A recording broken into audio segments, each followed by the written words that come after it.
aller plus loin, il faut prendre une attitude envers l'art. 25. En fin de compte, c'est très simple. Quelle est la situation de l'art? On essaie de la reconnaître et on essaie de ne pas être dedans. L'émission du réseau d'art contemporain en Limousin. Le réseau 5-25, créé en 2008, est une association réunissant et fédérant au total 20 structures professionnelles qui produisent, diffusent et soutiennent la création plastique contemporaine en Limousin. Ce réseau est un catalyseur de ces énergies et toutes les structures membres travaillent à l'unisson afin de faire rayonner l'art contemporain et de le faire accéder au plus grand nombre.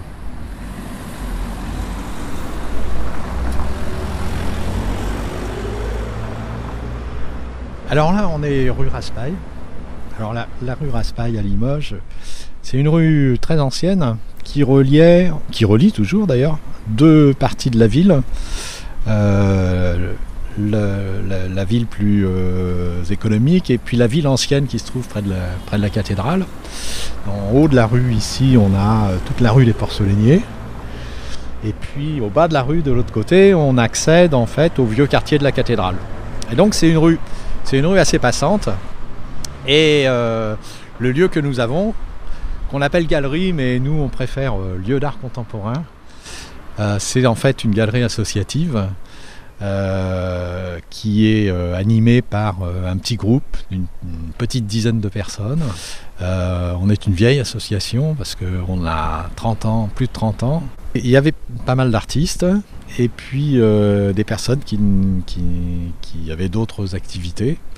Et cette association, elle est née à Vassivière en fait, puisqu'elle est à l'origine de la création du centre d'art.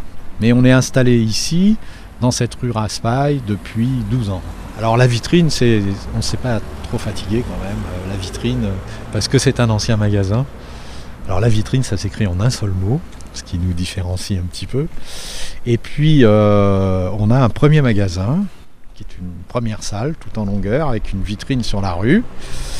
Et puis une petite cour, et puis une deuxième salle plus grande dans laquelle nous irons tout à l'heure.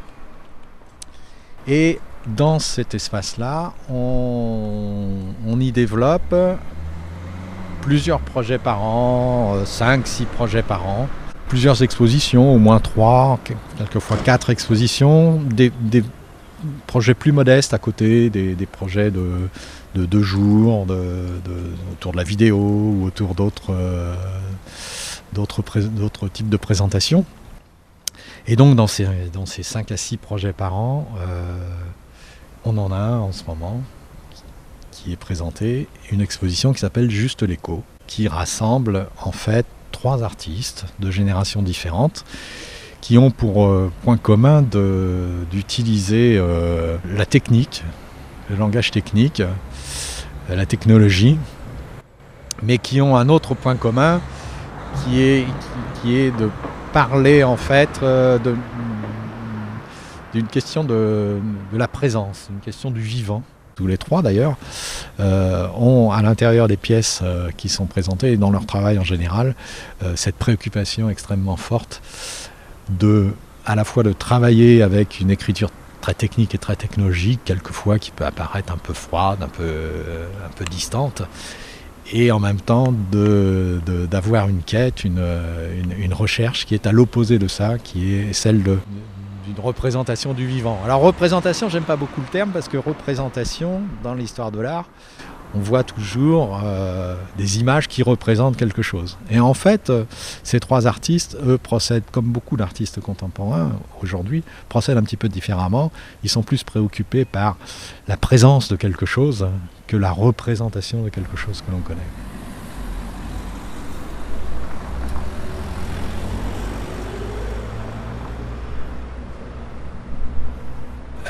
Pierre-Charles Jacquemin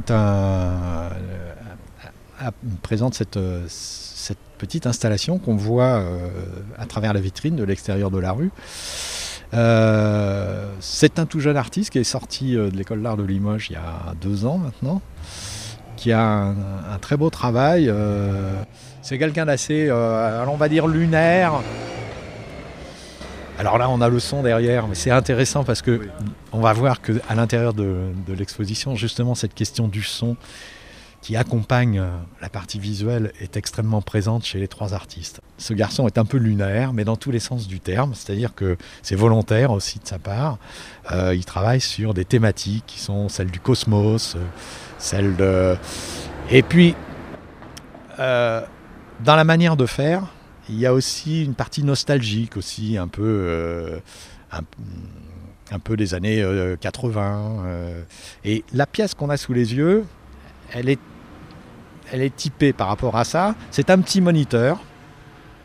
Ces petits moniteurs de surveillance qu'on a quelquefois dans les magasins, mais il a ce look un peu années 80. Il est installé sur un faux bras articulé, une espèce de caricature de bras articulé, puisqu'on a une traverse en bois avec une vis de serrage, et le petit poste de surveillance est posé dessus. Et dans ce petit poste de surveillance, on a un petit film en boucle qui passe, qui est en fait l'alunissage du LEM d'un satellite, et qui passe en boucle.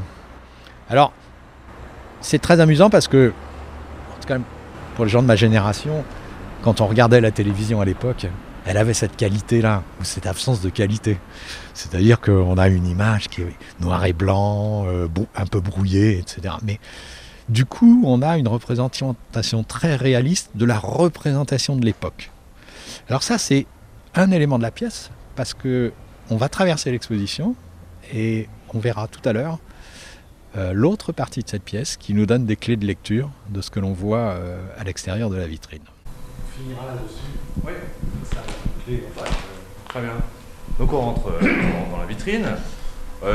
Déjà moi j'ai l'impression, je ne savais pas trop si j'avais le droit de passer, parce qu'on est obligé de contourner l'œuvre, de faire attention. Oui, tout à fait. Alors cette œuvre qui est en fait plus une installation qu'une œuvre, qui est une pièce de Laurent Terrasse, un des 3 artistes. Laurent Terrasse travaille beaucoup avec des dispositifs, des installations, il fait aussi des pièces, et qui sont en fait des appropriations d'éléments plus ou moins hétéroclites, mais qui appartiennent toujours au monde technique ou au monde technologique. Et ici, on a sous les yeux on va dire, je sais pas, un enchevêtrement de petits tuyaux plastiques dans lequel circule un liquide rose, un peu fluo. Et dans ce liquide, il y a des bulles qui se promènent. Et ces bulles circulent à l'intérieur. Et ce tuyau, à un moment donné, dans son parcours, dans son périple à travers la salle, écrit dans l'espace un mot qui est la pression. Et alors toute cette pièce, comme beaucoup de travaux d'ailleurs de Laurent Terrasse, cette pièce nous parle bien sûr de flux, d'énergie. Le titre lui-même fait référence à la pression, à la fois la pression qui est dans les tuyaux qu'on a sous les yeux et la circulation de ces bulles qui témoignent de cette pression dans les tuyaux, mais aussi bien évidemment l'aspect métaphorique, c'est-à-dire la pression en général, la pression qu'on subit, la pression du monde d'aujourd'hui et son lien avec cet univers technologique. Le bourdonnement que l'on entend en permanence dans cette salle participe bien sûr à l'expression générale de sa thématique. On arrive dans la deuxième salle, on a traversé la petite cour qui sépare les 2 espaces. On arrive dans la deuxième salle qui est un petit peu plus grande. Et juste à l'entrée, on a à droite une petite pièce de Pierre-Charles Jacquemin, dont on a vu dans la vitrine tout à l'heure un autre élément. Ici, c'est en fait une maquette, à la fois maquette d'architecture ou maquette de jeu d'enfant. Et si on se penche un petit peu sur cette maquette, on va s'apercevoir en fait que c'est la maquette du lieu dans lequel on se trouve. Et il y a une petite caméra qui est branchée dans la maquette. Et puis, dans un coin de l'espace, un peu en hauteur, on a là aussi un vieux moniteur des années 80, un moniteur de surveillance, un peu plus grand que celui qu'on a vu tout à l'heure. Et on a l'image de surveillance de ce qui se passe dans la maquette. Et quand on regarde cette image et qu'on regarde à l'intérieur de la maquette, on va s'apercevoir qu'on a une représentation de l'exposition qui est accrochée en ce moment, avec tous ces éléments, mais qu'on a aussi des petits personnages qui circulent à l'intérieur. Et si on regarde de près ces petits personnages, on va s'apercevoir que ces personnages, en fait, sont des cosmonautes. En fait, les cosmonautes sont un peu des explorateurs, et on se transforme, nous, par l'intermédiaire de sa pièce, en explorateurs de l'exposition.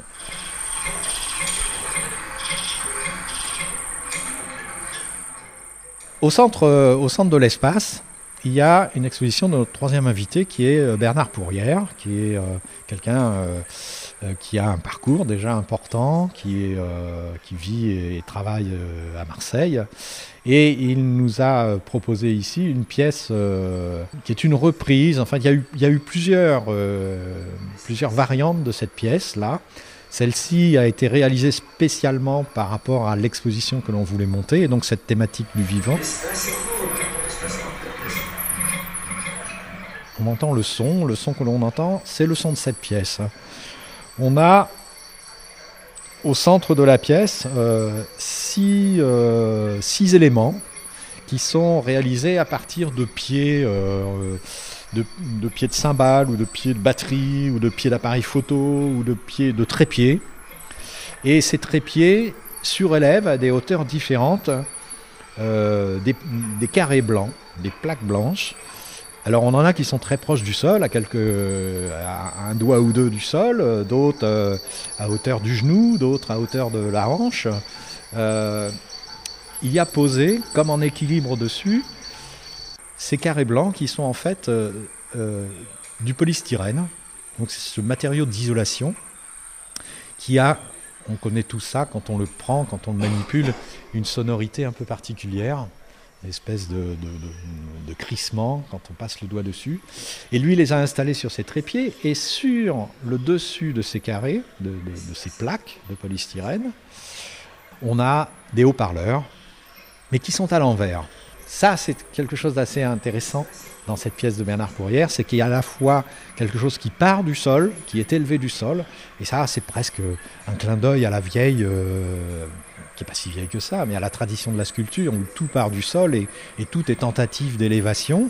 Sur le dessus, on a un élément qui est inversé. Il est à l'envers. Il vient contrarier cette élévation au sens propre des éléments. Et bien sûr, cette plaque de polystyrène transforme le son qui est diffusé par ces différents haut-parleurs. Alors, il y a 6 haut-parleurs aussi.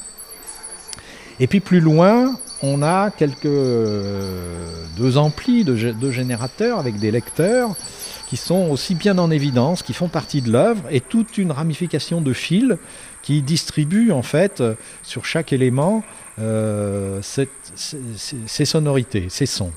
Alors les sons, en fait, si on écoute bien, on va se rendre compte que c'est en boucle. Mais c'est plus qu'en boucle parce que c'est 2 fois en boucle en fait. C'est 2 fois le même enregistrement qui vient se superposer avec un décalage aléatoire. Et ce son-là, il ne nous renvoie pas du tout à la technique, il ne nous renvoie pas du tout à ces matériaux extrêmement usinés, manufacturés. Il nous renvoie au contraire à la question presque de la nature, puisqu'on a même des chants d'oiseaux, on a des bruits de la nature. Alors ces bruits de la nature, ils sont... et c'est une constante un peu dans le travail de Bernard Pourrières, ils sont captés sur Internet, et c'est là où il y a une complexité intéressante, c'est qu'en fait le retour à la nature, il se fait par une sorte de travail de sampling d'éléments préfabriqués qu'on trouve aujourd'hui sur la trame et qu'on peut s'approprier. En fait, cette pièce, comme une sculpture, elle invite à la circulation, elle invite à tourner autour, et elle nous invite donc corporellement en fait à participer à l'œuvre.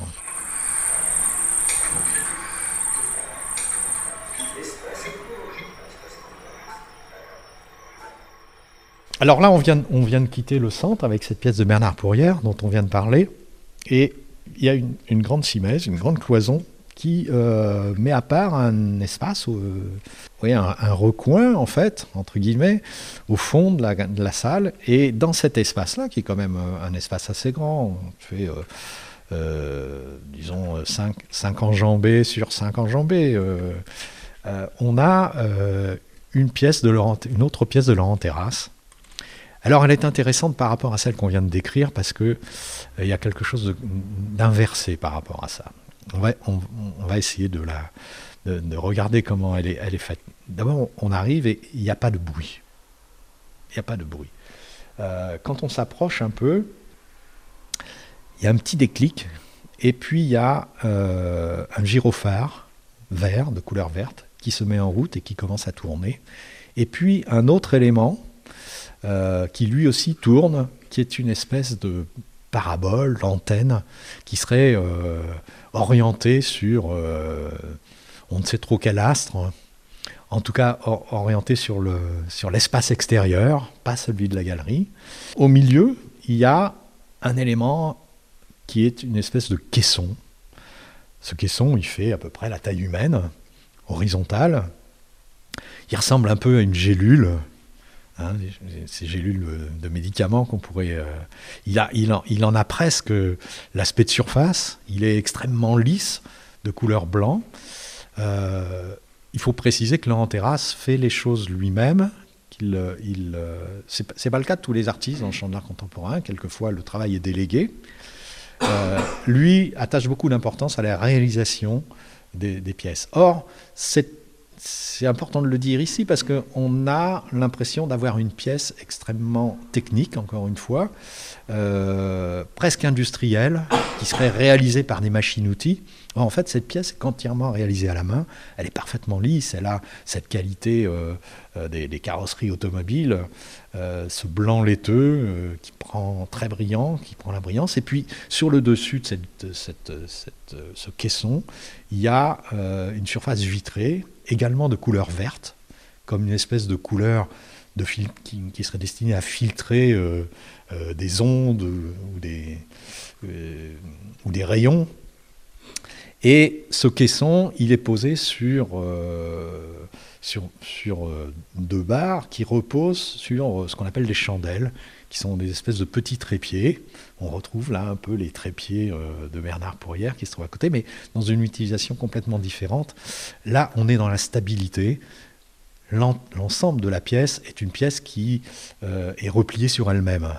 Alors que tout à l'heure, chez Bernard Pourrières, on avait cette élévation, ces choses qui viennent se contrarier dans l'espace et une dimension peut-être un peu dynamique partant du sol. Et là, on est sur des choses extrêmement concentriques qui reviennent et qui nous parlent en fait de quelque chose d'absent. À l'intérieur, on ne sait pas trop ce qu'il y a. On distingue à travers cette coloration verte de la porte du dessus de ce caisson, des éléments. Si on s'approche, on va s'apercevoir qu'il y a des vêtements à l'intérieur, des vêtements abandonnés, des vêtements sans corps. Mais en même temps, on a la présence de ce corps à l'intérieur de ce caisson, ce corps absent. Je crois que tous les éléments de cette pièce, en fait, nous parlent de quelque chose qui est absent. Et notamment de quelque chose qu'on retrouve dans d'autres travaux de Laurent Terrasse et qu'on retrouve dans pas mal de pièces de cette exposition, qui sont des questions d'énergie, des questions de flux, des questions d'émission, de réception. Rendezvous window, side window, upper platform. Une autre pièce de Pierre-Charles Jacquemin, une série de dessins qui sont accrochés au mur, qui constituent en fait une grande fresque. Ils sont composés de petits dessins installés les uns à côté des autres. Et il y en a plus d'une centaine. Et en fait, ce sont des représentations de vaisseaux spatiaux, réels ou fictifs. Ça nous rappelle un petit peu l'univers du jouet. On est aussi dans ce dont on a parlé tout à l'heure, c'est-à-dire les années 80, 90. Et cette grande fresque, en fait, composée de dessins juxtaposés les uns aux autres, s'accompagne d'un casque de son. Et dans ce casque de son, en fait, on a un peu l'opposé de ce qu'on a sous les yeux. C'est-à-dire qu'on a une énumération de noms en anglais qui sont tous les termes utilisés scientifiquement par la NASA, par d'autres organismes spatiaux. Platform, experiment platform, main equipment platform, micrometeorite impact microphone, science instrument boom, clothesline attach boom, magnetometer boom, ZNS fluoroscope, Geiger tube telescope. L'assemblage en fait de cette bande son et de cet aspect visuel qui est particulièrement intéressant parce qu'il y a non pas une complémentarité mais presque une opposition et un lien simplement par l'énumération visuelle et l'énumération sonore. Rendezvous window, side window, upper platform. Alors on arrive au fond de la salle, il y a une sorte de plateau avec un tout petit élément métallique, gros comme deux noix, posé sur une petite planche en bois. En fait, ce petit objet métallique devant est une minuscule caméra de surveillance et elle filme en fait un petit élément qui descend, qui est accroché à un fil et qui est une petite maquette réalisée par Pierre-Charles Jacquemin, qui est... Alors, cette petite maquette, elle descend sur un fil, mais c'est un fil à coudre, et puis une espèce d'épingle qui le maintient en l'air, et puis à côté, au bout de ce fil, on a de boules à facettes, avec des bouts de scotch qui maintiennent les fils. Il y a un côté très très bricolé dans cette installation, mais c'est aussi une histoire d'écriture plastique, ce bricolage. C'est en fait volontaire de la part de l'auteur, et ce petit élément, cette petite maquette, qui tient dans la main, qui n'est pas d'une grande dimension. Et en fait, cette petite caméra de surveillance, eh bien, elle produit ce film dont on a parlé tout à l'heure, qui est la première pièce qu'on a vue en arrivant et qui est visible de la rue, qui est ce film qui ressemble étrangement et d'une manière très réaliste au film d'alunissage de l'époque, avec les moyens techniques dont on disposait à l'époque pour lire les images. Donc voilà, c'était un petit aperçu de l'exposition Juste l'écho à la vitrine. Alors cette exposition, elle va durer jusqu'au 22 mai. C'est ouvert bien sûr du mercredi après-midi au samedi après-midi, de 14h30 à 18h30, au 4 rue Raspail. Il y aura un petit événement qu'on a créé avec une lecture faite par Delphine Vincent. Delphine Vincent est de la région et elle a fait une thèse sur l'art contemporain et le son, et elle nous a proposé de faire 2 lectures avec une entrée très particulière sur cette exposition qui est justement la question du son. Et donc cette lecture de Delphine Vincent, elle est prévue le mercredi 20 mai à 18h30. Et puis un petit peu avant, le 16 mai, le samedi 16 mai, on sera aussi ouvert jusqu'à 19h dans le cadre de la Nuit des musées. La programmation de la vitrine et plus de détails, on peut les retrouver sur le blog de la vitrine, LAC avec un S, la vitrine en un seul mot, .blogspot.com. Pour aller plus loin, il faut prendre une attitude envers l'art. 25. En fin de compte, c'est très simple. Quelle est la situation de l'art? On essaie de la reconnaître et on essaie de ne pas être dedans. L'émission du réseau d'art contemporain en Limousin.